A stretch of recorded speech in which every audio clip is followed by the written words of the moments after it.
하나님의 말씀을 들으시기를 바랍니다. 예수께서 여리고로 들어가 지나가시더라. 삭개오라 이름하는 자가 있으니 세리장이요 또한 부자라. 그가 예수께서 어떠한 사람인가 하여 보고자 하되 키가 작고 사람이 많아 할 수 없어 앞으로 달려가서 보기 위하여 돌 무화과 나무에 올라가니 이는 예수께서 그리로 지나가시게 되밀어라.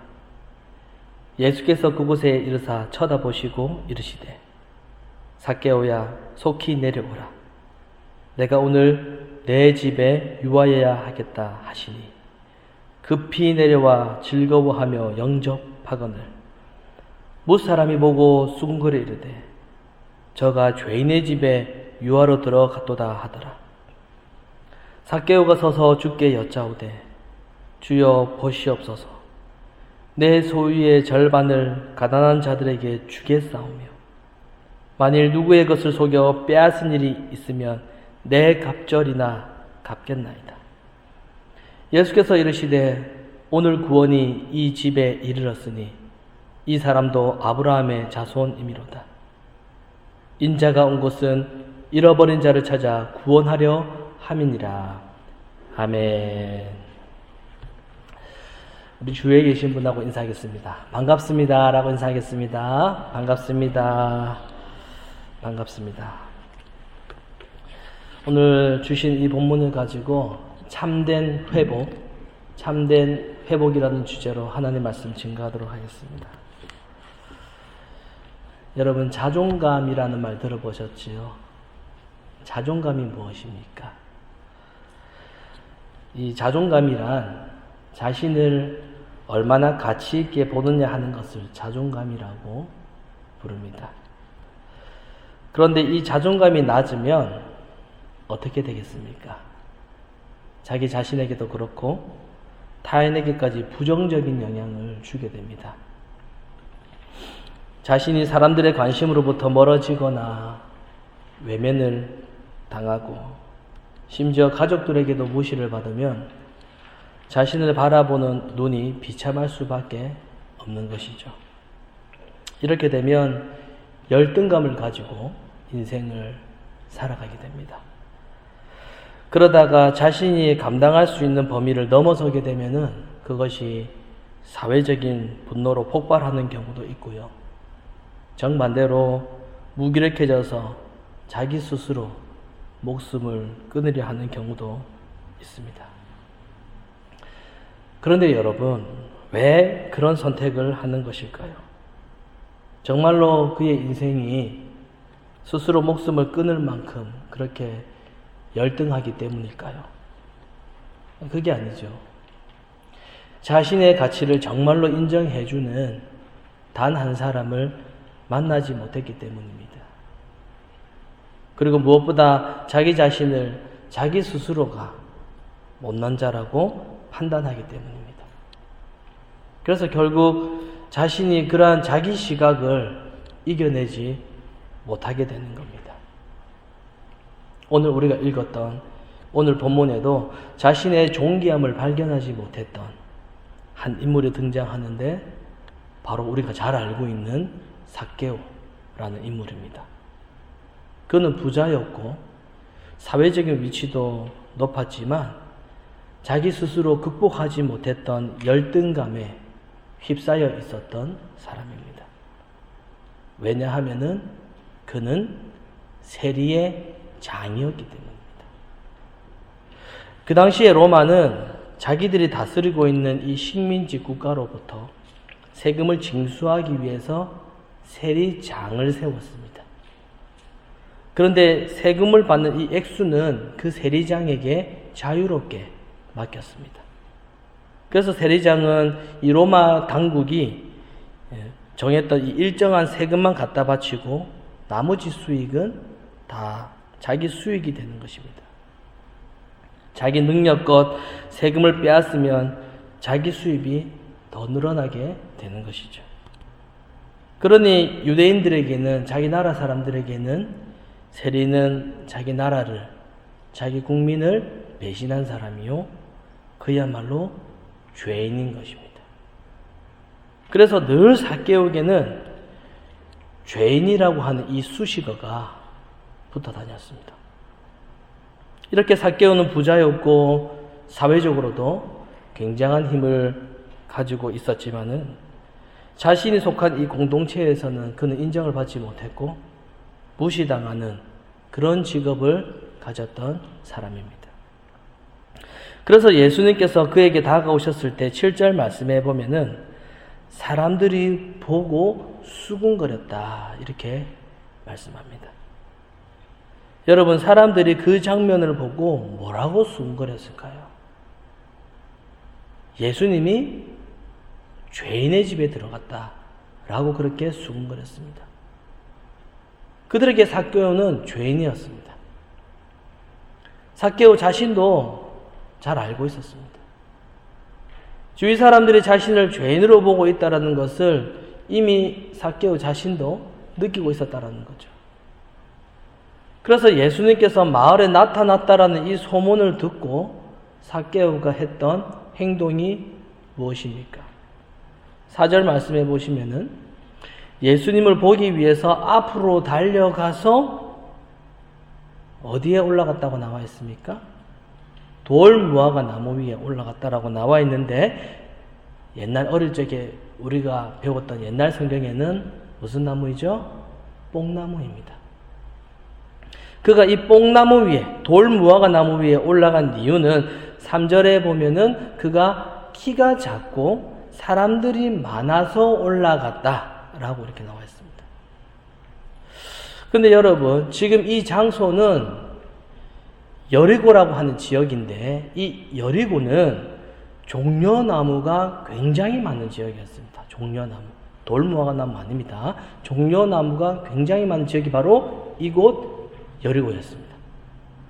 그래서 이 지역을 종려나무가 너무 많기 때문에 종려나무의 성읍이라고 그렇게 불렸습니다. 이 종려나무가 특징이 뭐냐면은 이 길이가 굉장히 높은 나무였습니다. 30cm나 되는 그런 나무였습니다. 그러니까 아주 높이 쭉 뻗어 있는 그런 나무가 바로 종려나무입니다.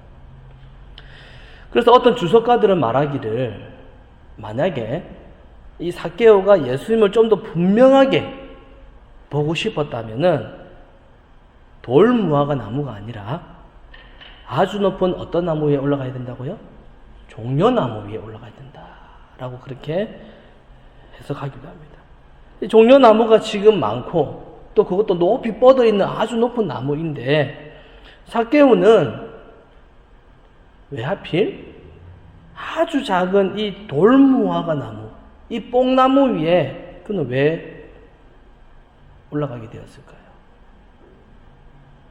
부끄러운 것입니다. 부끄러워서. 높은 종려나무 위에 올라가면 예수님을 분명하게 높은 곳에서 볼 수 있지만 사람들에게 들킬까봐 부끄러운 것이죠. 여러분, 돌무화과 나무는 목자들이 나무를 배양하기 위해서 그 나무 위에 올라가서 작업을 하는 그런 나무입니다. 그렇게 높은 나무가 아니에요. 그래서 이제 구약 성경에 보면은 우리가 잘 알고 있는 아모스 선지자, 이 아모스 선지자가 자기를 소개할 때 이렇게 소개합니다.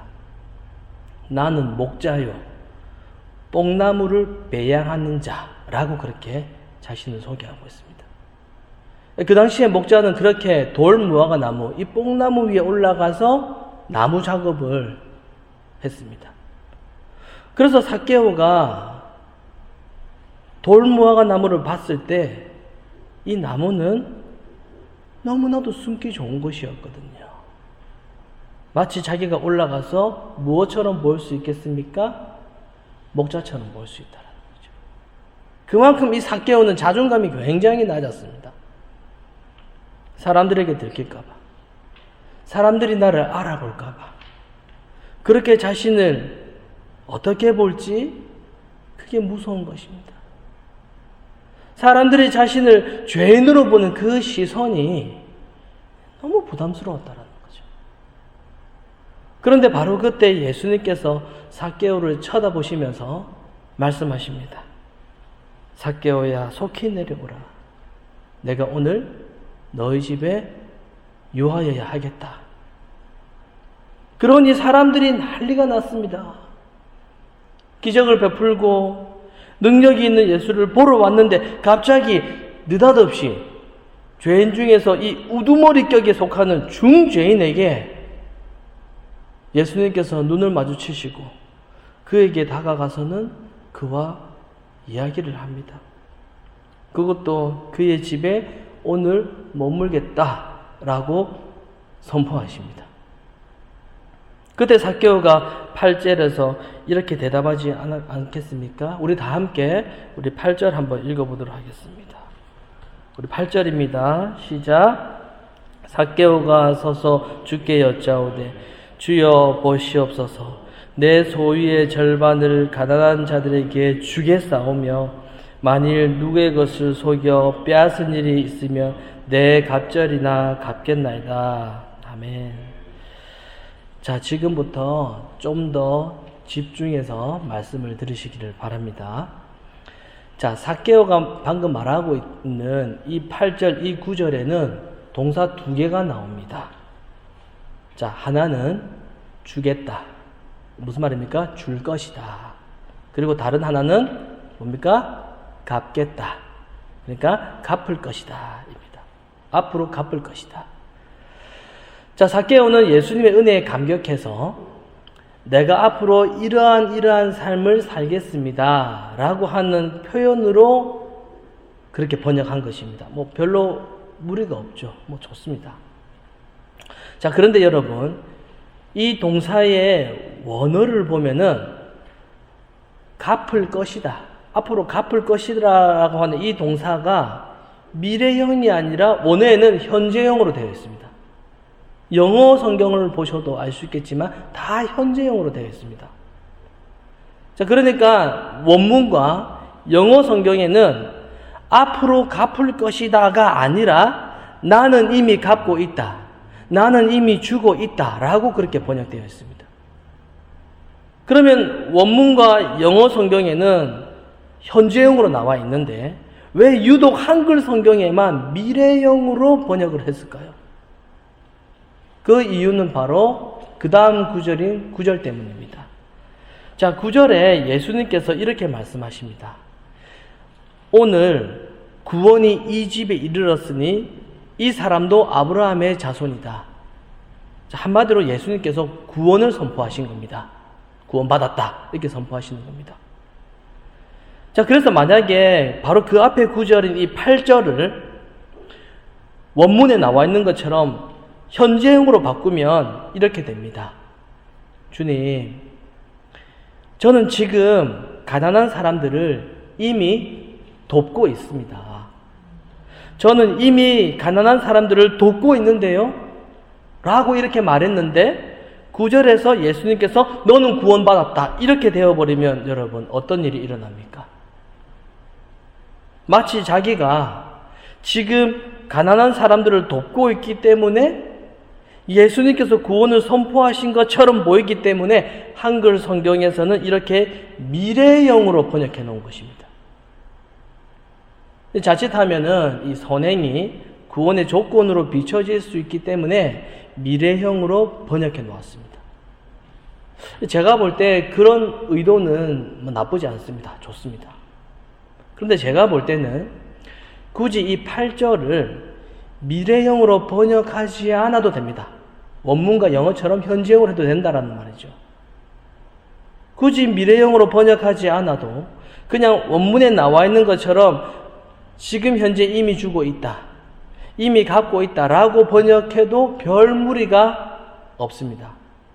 자, 왜냐하면은 삭개오에 대한 이 구원의 선포는요, 사실은 이미 저 앞에 있는 5절에 이미 등장합니다. 예수님께서 삭개오에 대한 선택과 부르심이 이미 나타난 것이죠. 예수님께서 길을 가시다가 삭개오를 의도적으로 쳐다보십니다. 난생 처음 보는 그에게 이름까지 불러주시면서 예수님께서 내려오라고 말씀하셨습니다. 그리고 그의 집에 머물겠다라고 이렇게 선언하신 것을 보면은 예수님은 이미 그를 택한 자로 그렇게 보았다라는 거죠. 자, 그렇다면은 이제부터 이 8절을 미래형이 아니라, 그러니까 앞으로 줄 것이다, 앞으로 갚을 것이다가 아니라 원래 원문대로, 영어대로 지금 주고 있다라고 바꾸어서 한번 살펴보도록 하겠습니다. 제가 지금까지 말씀드린 것은 이 8절에 줄 것이다, 앞으로 주겠습니다라는 이 동사를 그렇게 하지 말고 원문 그대로 지금 주고 있다라고 현재형으로 번역해도 된다라는 것을 지금 말씀드리기 위함입니다. 자, 그럼 지금부터 한번 바꾸어서 살펴보겠습니다. 자, 예수님께서 나무 위에 있는 삭개오를 쳐다보시면서 이렇게 말씀하십니다. 내가 오늘 너희 집에 유하여야 하겠다 라고 하시자 삭개오가 대답합니다. 주님, 보십시오. 저는 지금 가난한 사람들에게 저의 소유를 이미 주고 있습니다 라고 이렇게 표현했습니다. 자신은 이미 주고 있다라는 거예요. 여러분, 삭개오의 이 대답은 뭔가 다른 의미를 담고 있습니다. 같은 말이라도 그 말의 뉘앙스에 따라서 말이 달라지지 않습니까? 삭개오가 말합니다. 주님, 보십시오.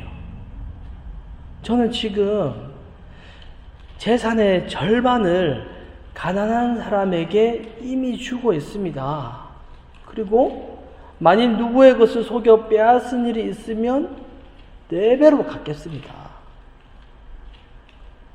여러분은 그의 말이 어떤 느낌으로 들리십니까?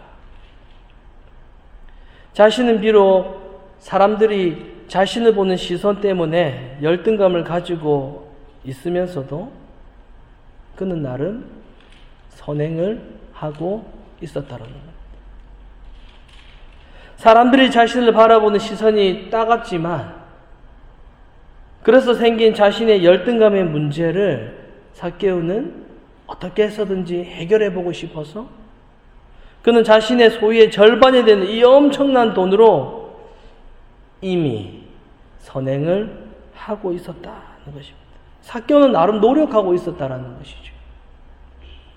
그리고 7절에 보면은 삭개오가 이렇게 말합니다. 만일 남의 것을 빼앗은 일이 있으면 4배로 갚겠다라고 합니다. 이 내용을 통해 알 수 있는 것이 무엇입니까? 지금 자신은 정해진 금액 이상 사람들에게 그렇게 죄인이라고 욕을 들을 정도로 그만큼 세금을 빼앗은 것은 아니라는 것입니다. 자신은 그렇게 심하게 빼앗지는 않았다라는 거죠. 여러분, 이렇게 삭개오는 자기 나름대로 선행을 행한다라고 했는데 그는 왜 이토록 낮은 자존감이 있었고 그는 왜 열등감을 극복하지 못했을까요? 자신의 노력의 결과가 자신이 했는데 그 결과가 자신에게 충분히 보상해 주지 못했기 때문입니다. 모두가 자신을 죄인으로 보는 시각 때문에 그 열등감이 생겼는데 그들의 시선을 바꾸어 놓고 싶어서 나름 선행동하였지만 여전히 그를 죄인으로 보는 그 시선 앞에서 그는 더 비참함을 느꼈습니다.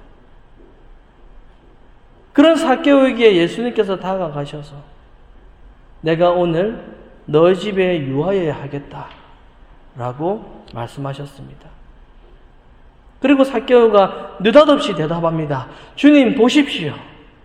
저는 지금 제 소유의 절반을 가난한 사람들에게 이미 주었고 또 제가 만일 다른 사람을 속였다면 4배로 갚겠습니다.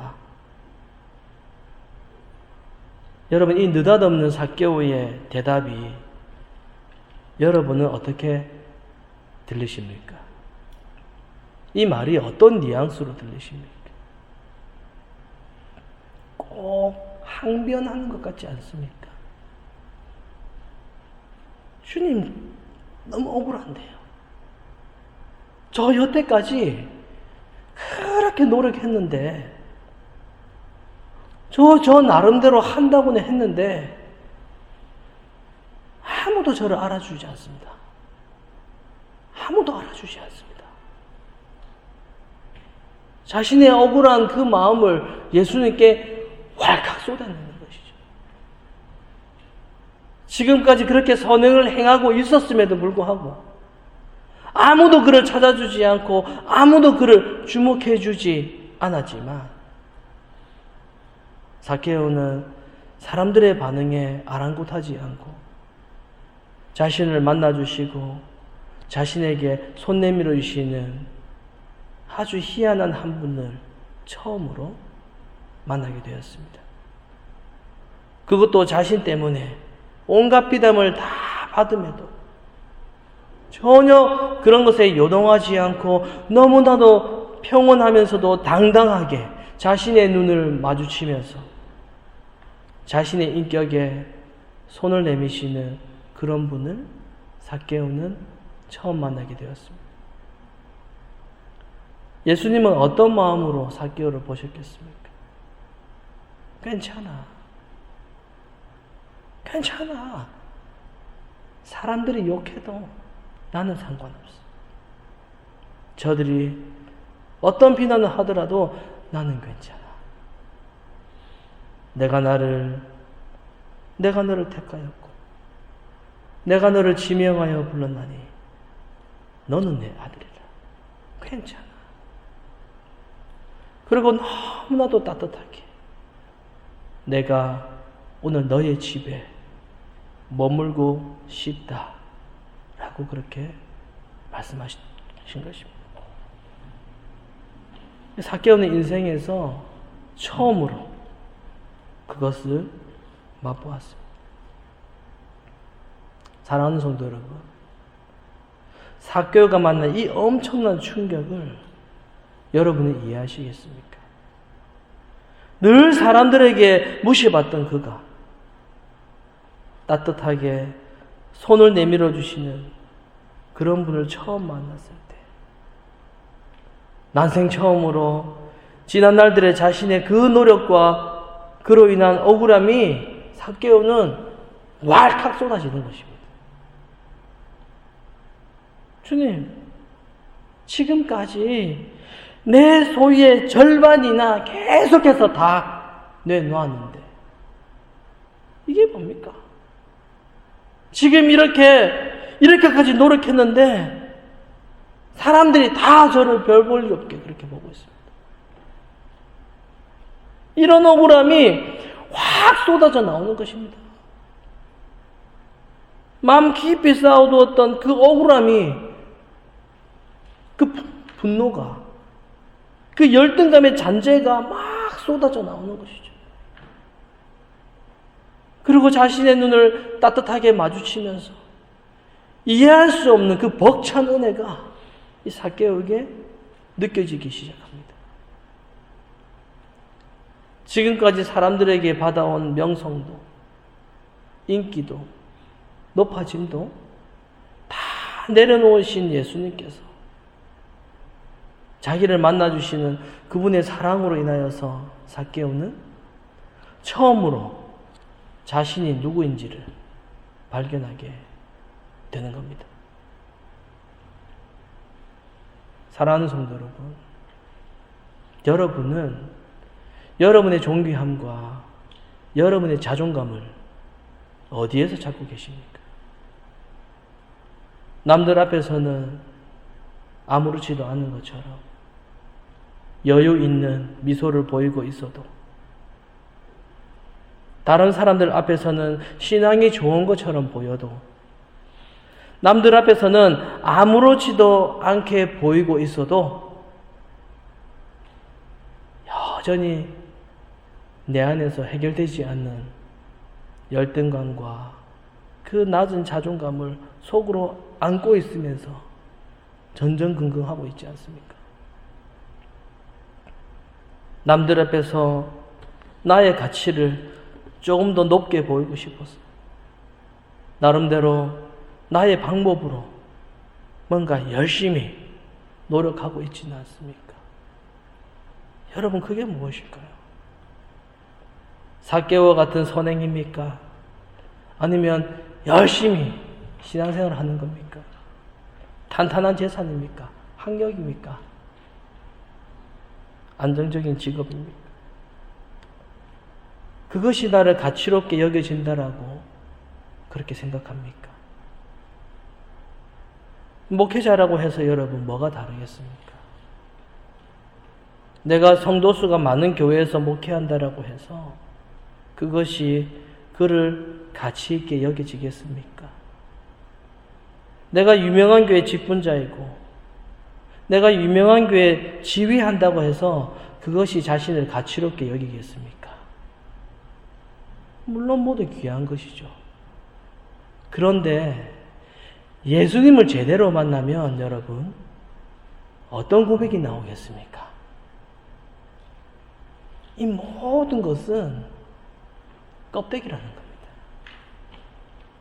이 모든 것은 없어도 상관없는 거라는 거예요.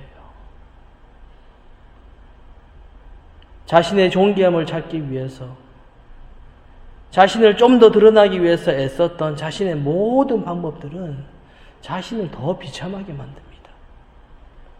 그리고 그것을 유지하기엔 가면 갈수록 자신을 지치게 만드는 겁니다.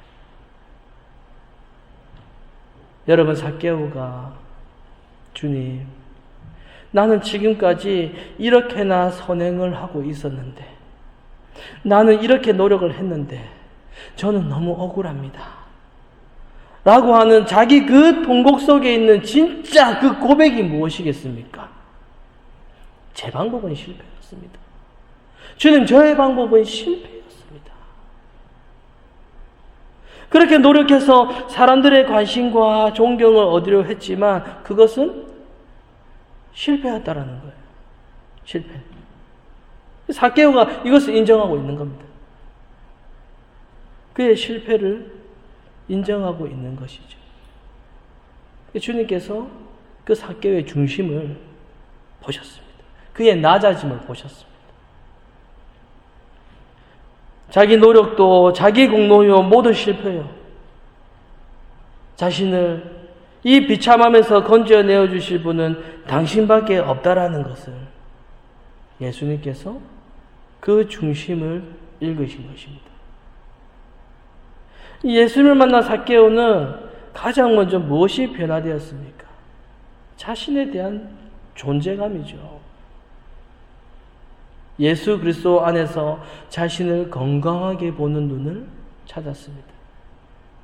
사람들이 나를 어떻게 보든지 상관하지 않을, 상관할 필요가 없는 자신의 존재감을 그리스도 안에서 회복하였습니다. 이제는 나를 남들이 어떻게 보든지 나는 나 자신의 존귀함을 예수 그리스도의 은혜와 사랑 가운데서 볼 수 있는 이것이 여러분 영적인 파워 아니겠습니까? 바울이 고백하지 않았습니까? 나는 비천에 처해 있든지 종교에 처해 있든지 배부른 가운데 있든지 배고픈 가운데 있든지 어떤 상황 가운데 있어도 나는 아무런 상관이 없는 일체의 비결을 배웠다. 이 이유가 무엇입니까? 자신의 존귀함이 오직 예수 그리스도 안에 있다라는 겁니다. 여러분, 오늘 본문 바로 앞에 보시면 부자 청년 관리 이야기가 나오는데, 근데 이 이야기가 지금 이 삭개오와 정반대 이야기입니다. 이 부자 청년은 부자니까 삭개오처럼 부자였고 사람들 앞에서나 하나님 앞에서나 부끄러울 것이 하나도 없다고 느꼈던 그런 사람이었습니다. 이 부자 청년은. 그래서 스스로 우월감에 아주 충만한 그런 청년이었습니다. 그런 그가 예수님께 칭찬을 기대하면서 예수님께 이렇게 질문합니다. 선한 선생님이여, 내가 무엇을 하여야 영생을 얻을 수가 있습니까? 그러자 주님께서 대답하시죠. 너가 가지고 있는 것을 다 팔아서 가난한 자들에게 주고 나를 따르라 라고 제안하십니다. 그때 부자 청년이 심히 근심하면서 돌아갑니다. 여러분, 이 부자 청년이 이 자신 있고 자존감이 높아질 수 있었던 이유가 무엇이겠습니까? 그가 그렇게 자신 있었던 그 이유가 무엇이겠습니까? 자기 열심을 통한 명성과 재산이었습니다. 그리고 자기에 있는 이 열심 있는 이 신앙생활을 통해서 사람들의 존경심이 그의 자존감을 굉장히 높여주었습니다. 다 칭찬하니까. 그런데 주님께서 그것을 다 버리라고 그렇게 도전했을 때 그는 절대로 내려놓지 못합니다. 왜죠? 그거 내려놓으면 자신의 가치가 떨어질 것 같은 불안함과 두려움이 있었던 것이죠. 여러분, 이 청년에게는 그게 바로 재물이었습니다. 돈이었습니다. 사랑하는 성도 여러분, 그러면 여러분에게는 무엇입니까? 여러분은 무엇이 사라지면 여러분의 가치와 존귀함이 사라질 것 같은 그 불안감을 가지고 있습니까? 여러분, 그게 뭡니까? 나는 나의 존귀함을 어디에서 발견하려고 하는지, 나는 나의 가치를 어디에서 발견하려고 하는지 여러분 꼭 한번 살펴보시기를 바랍니다. 내 영혼의 구세주요, 내 인생의 주인이라고 고백하는 그 예수님은 나의 실제의 삶 속에서 도대체 나에게 누구이신지 꼭 한번 살펴보시기를 바랍니다. 내가 예수님 안에서 나의 존귀함을 발견하기 위해서 얼마나 나의 방법을 내려놓고 있는지를 꼭 살펴보시기를 바랍니다. 예수 그리스도, 그분을 제대로 만나면 내가 누구인지, 나의 존귀함이 어디에 있는지 발견하게 되는 것입니다. 그리고 쉼없이 몰아갔던 내 인생의 무겁고 부끄러운 짐들을 그분께 비로소 맡길 수 있게 되는 겁니다. 가끔은 나의 실수로 사람들이 나를 비난할 수 있겠죠. 가끔은 실제로 나의 못난 모습 때문에 사람들이 나를 손가락질 할 수도 있겠죠. 그렇지만 그리스도 안에서 자신을 발견한 사람은 그런 자신도 안아줄 수 있게 되는 겁니다. 어떻게 가능합니까? 하나님이 그리스도의 십자가를 통해서 나를 용서하셨는데 내가 내 자신을 용서 못할 게 뭐가 있겠습니까? 이러한 건강함은 오직 그리스도를 만난 자만이 누리게 되는 것입니다. 사랑하는 성도 여러분, 예수 그리스도, 그분을 제대로 만나면 그렇게 우리의 존귀함이 우리 스스로에게 증명이 되는 것입니다. 그 주님을 오늘도 그리고 내일도 심령 깊은 곳에서 만나고 의지하시면서 여러분들의 인생이 존귀하게 여겨지고 그리고 그리스도와 함께 그 존귀함을 늘 감사하면서 그로 인하여서 참된 회복을 그렇게 경험하시는 그런 저와 여러분이 되시기를 간절히 소망합니다.